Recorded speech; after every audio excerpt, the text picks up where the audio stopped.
Yan, for today's video, magagawa tayo dito ng food cart o yung ating prituhan lang ng manok. Yan.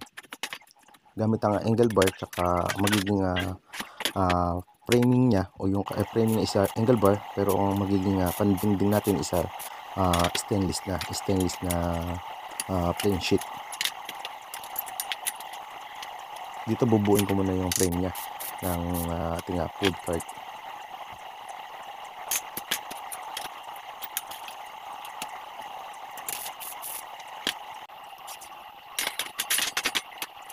Yung kailangan same size siya dahil gawangan ito yung ating front and back na frame.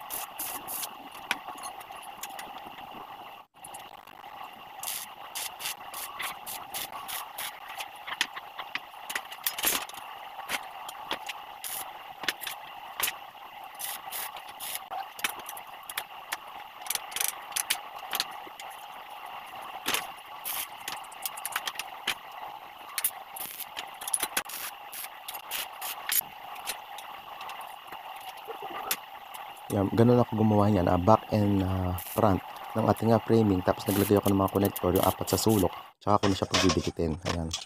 Pag napagdikitan nga natin siya, sinusukot ko na rito yung ilalagay na kawali o yung talyase. Dahil dyan natin ilalagay yan para dun sa ating prituhan ng manok. Tsaka natin sa ilalim, syempre yung burner. Ayan.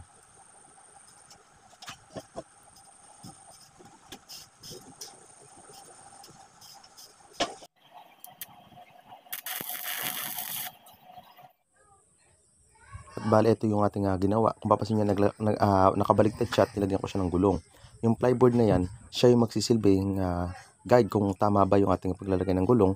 Ayan, ibig ko sabihin kung pantay ba yung gulong. Ayan, kung papasin nyo, halos lahat ng tip ng gulong o yan, nakaside lahat siya. That means naka-level yung ating gulong.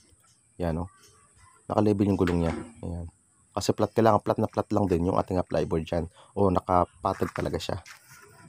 Dito sa scenario na yan is okay naman siya. Ito na nga yung ating magiging framing na ating gagawin prituhan ng manok. Yan, ganyan lang yung kanyang framing. Ayan, may tayo malagay dito mga flat bar. Ayan, may flat bar siya rito para sa ating gulong. Ayan. Kahit sa kabila, yan, mayroon din siya. Sa apat na sulok meron. Tsaka rito, ayan, papasin nyo dyan. Naka flat bar din tayo dito. Ayan. 1/4 na flat bar yung ginamit natin. Kapal niya is 1/4 by 2. Ayan. Tapos dito sa pinakaanuhan ng manok niya isa angle bar na ginagay natin doon, gawa na medyo mabigat yung ating lalagay na kalan doon, tsaka yung the same time yung kawali. Dito naman ito yung pinaka-handle niya para sa ating grab handle o yung ating tulakan ng ating gagawing food cart. Ayan, dito natin siya ilalagay. Ayan. Angle bar lang at tsaka tubo na 3/4 yung ginamit ko dyan. Ayan, ganyan na lang yung magiging tsura niya.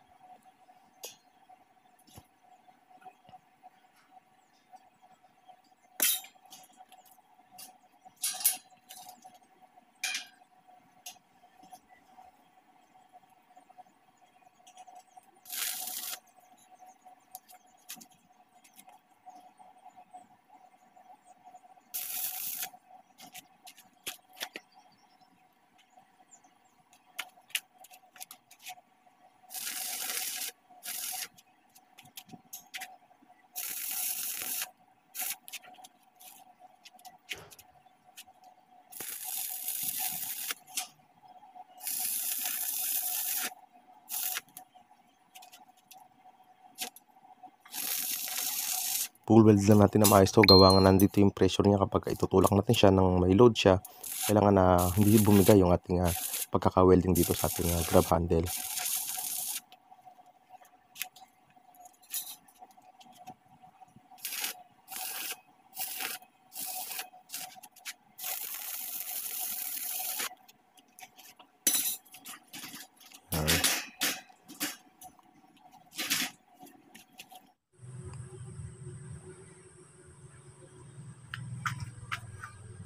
Ayan, at kompleto na yung ating framing. Ayan, ganyan yung kanyang simpleng framing lang.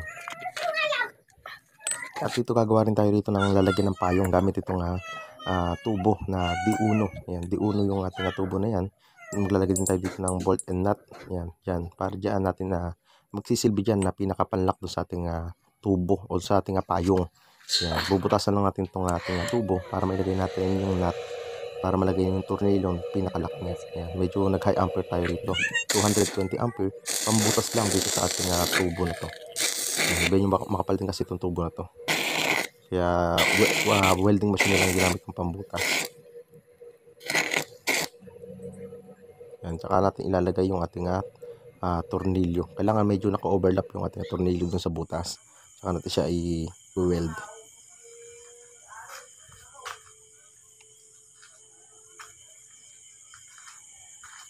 At ito nga ay yung ating nilagay na para sa ating payong. Yan. Ganyan na yung overall framing niya.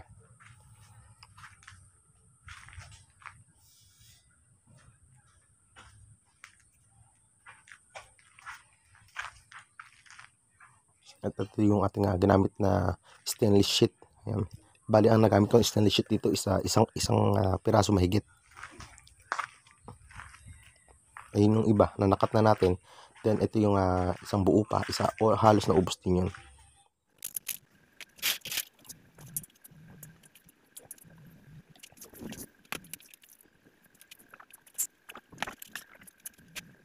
In-actual sukatan ko na siya ng actual para sigurado tayo sa ating pagkaputol. Dagawa na hindi biro din sa presyo ng ating stainless.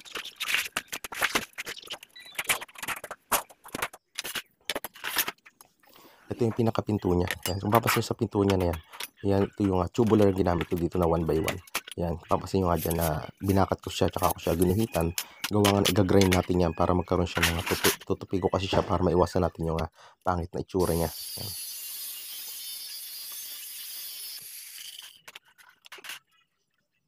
I-grind ko siya lahat ng dinaanan kanina ng ating kutsilyo o yung ating binakatan. Yan, ginrind ko siya, tsaka ko siya tutupiin.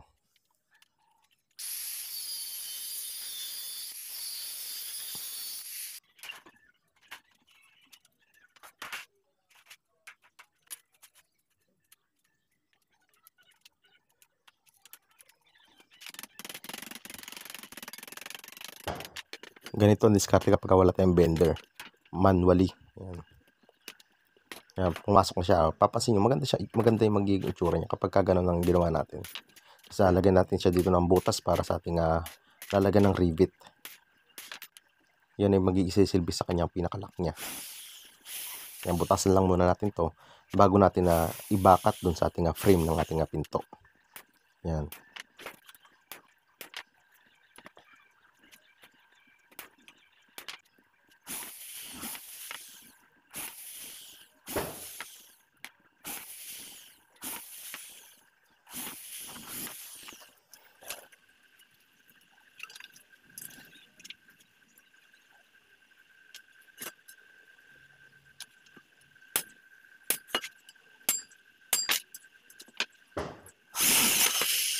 Maglalagay tayo ng bisagra.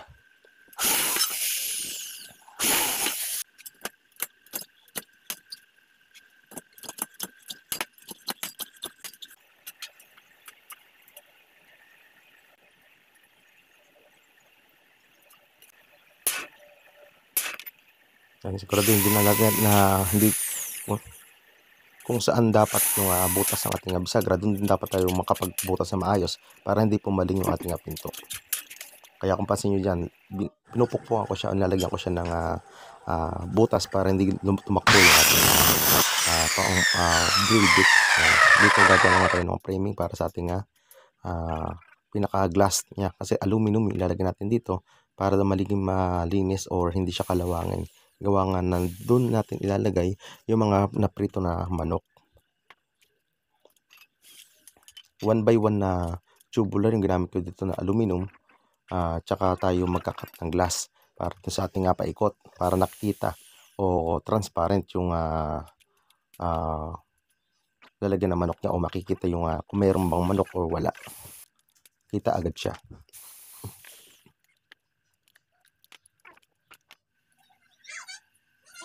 Gumamit din ako ng guide dyan para sigurado tayo na flush na flush yung ating paglagay ng ating tubular. Yan, kailangan flush na flush siya.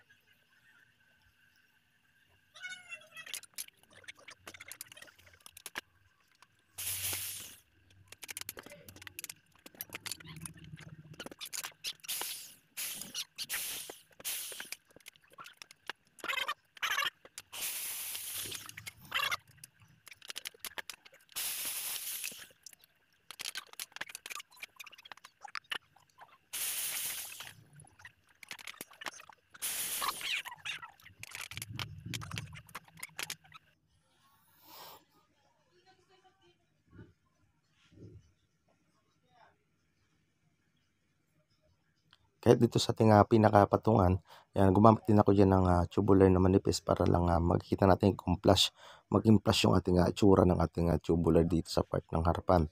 Yan. Saka lang natin siya tandaan. Marker lang natin yung tatamaan ng ating drill. Yan.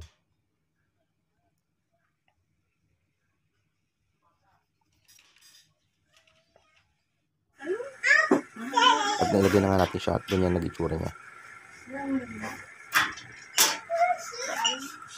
Yan, bali sa 4 na sulok meron na yan. Yan, for temporary lang, tatanggalin ko din naman siya para mapinturahan ko yung ating frame. Once kasi meron tayong guide, sigurado tayo na naka-flush yung ating tubular dito sa ating front. Maganda siyang tingnan. Gawang na dito ito yung harapan. Walang flush siya.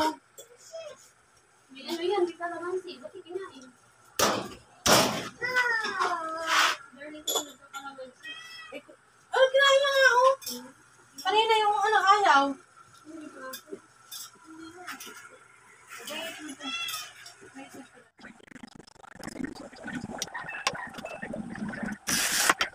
Dito magkakatanga tayo ng glass. Bali 1/4 na clear glass yung ginamit ko rito para sa ating paikot.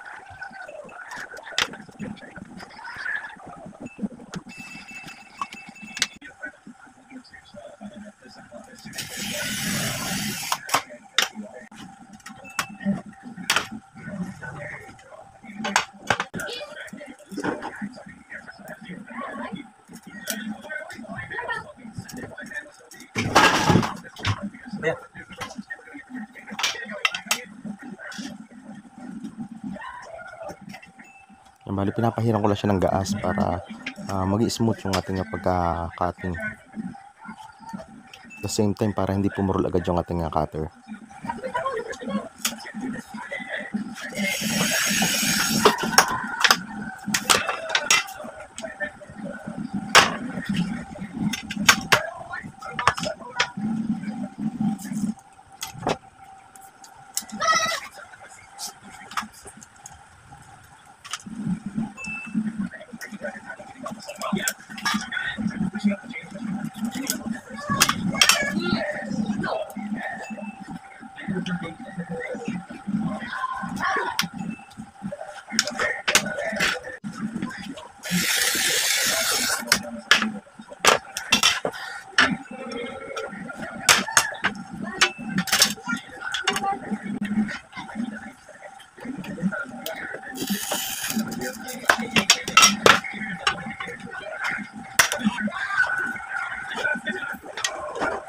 Bali ganyan natin siya ilalagay at lalagyan pa natin ng mga angle bar yung paglalagay natin ng salamin.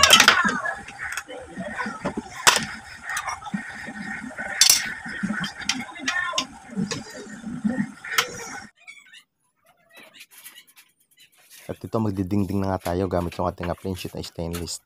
Yan, bali preparado na rin ng pintura yung ating framing. Ayan, pininturahan ko muna siya para hindi na tayo mag-retouch pagka nilagyan natin stainless at magpipintura. Mag-retouch pa tayo dyan. Gawa nga na mapipinturahan pa ating stainless o maglalagay pa tayo ng tape kung ayaw natin magpintura ating stainless. Kaya ginawa ko dyan na pininturahan ko muna yung framing, buong framing para dito nilang tayo maglalagay ng framing. Okay na siya.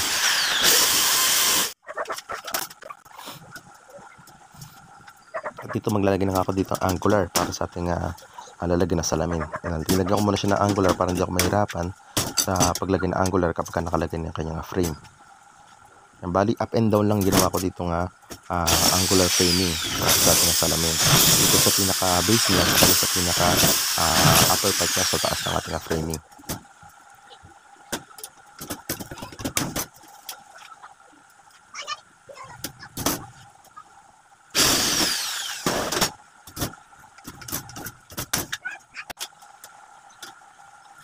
At ito yung angular na nilagay natin sa 4 na sulok. Ayan, bali naka-prepare na yan. Tinanggal ko lang ulit para napinturahan ko nga siya. At ngayon na okay na siya, ayan, lalagyan na lang ulit natin siya para malinis tignan yung ating ginawa. Sinetap ko muna siya na maayos, saka ako siya tinanggal. Tapos babalik ko na ulit siya after natin mapinish yung ating tura.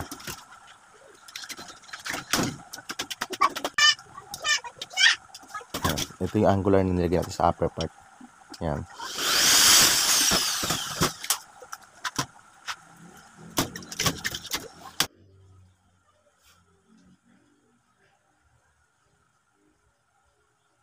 Yan, i-repeat na natin para maging matibay yung ating frame.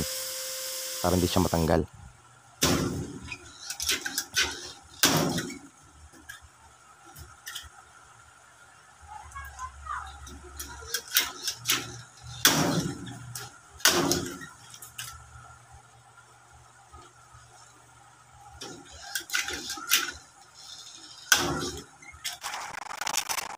Yan, ito na yung glass na ilalagay natin na clear glass at ay magsilang.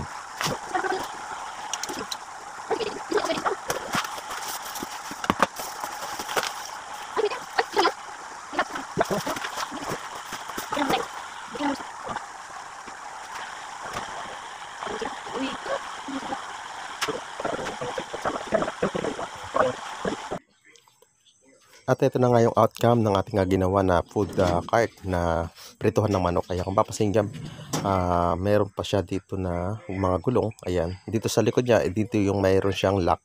Ayan, para hindi siya gumagalaw since na huminto na tayo sa paparadahan niya. Ayan, then dito yung ating lalagyan ng payong. Ayan, meron siya ditong lock din para sa kanyang tubo ng payong na malaki. Ayan,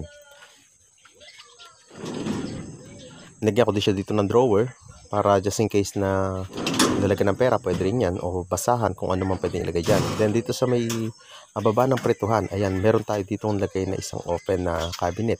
Ayan, papasin niyang pure stainless, pati yung loob niya, napakalinis siyang tignan. Ayan, pati itong pintuan niya, ayan, maganda siyang tignan. Ayan, ayan na yung kanyang pinaka itsura. Ayan, ibabaw niya, isa nakataplas siya. Ito yung kanyang talyasik. Ayan, na para sa prituhan ng manok. Diyan natin sinukat yan. Ayan.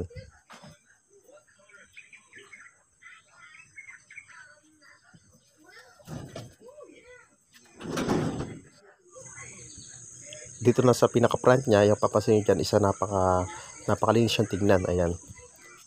Unti mo sa rivets niyan at talaga naman na sinigurado ko na pantay-pantay yung pagkakaribit natin yan para hindi siya masakit sa mata.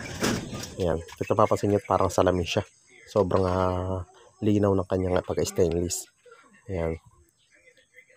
Napaka-elegante niyang tignan na talaga naman para namang hindi siya dugyutin tignan kasi gawa nga na pagkain yung ating ilalagay dito sa part ng mga ilalagyan ng prituhan ng manok. Ayan.